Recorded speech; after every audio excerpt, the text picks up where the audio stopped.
14 päivän Pilates Challenge syntyy jatko-osana 30 päivän challengelle. Tälläkin kertaa me treenataan voimaa, hallintaa ja kestävyyttä, mutta treenit on entistäkin tulisempia. Jotta me voidaan kehittyä entistä paremmiksi, meidän pitää haastaa kehoa uusiin liikkeisiin ja puskea sitkeästi poltteen läpi. Me tullaan käyttämään treeneissä käsipainoja, pilatespalloa ja blokkia. Niillä me saadaan aikaan extra polte ja pystytään tuomaan liikkeisiin lisää haastetta ja ulottuvuutta. Jokaiselle päivälle on oma treeni. Treenien kestot vaihtelee 5-45 minuuttiin. Full body treenien rinnalla me tehdään ylä- ja alakropan treenejä. Kevyempinä päivinä luvassa on express pilatesta, eli nopeita täsmätreenejä, ja palauttaville päiville meillä on hemmotteleva harjoitus. Challenge on suunniteltu niin, että sä voit haastaa itsesi treenaamaan seuraavat 14 päivää putkeen. Voit kuitenkin tehdä 14 treenin challengein myös täysin sun oman aikataulun mukaan.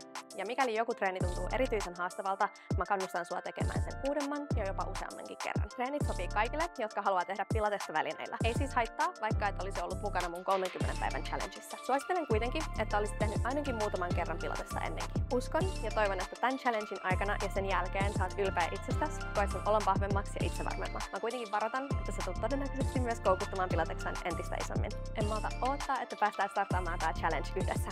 Nähdään pian matolla.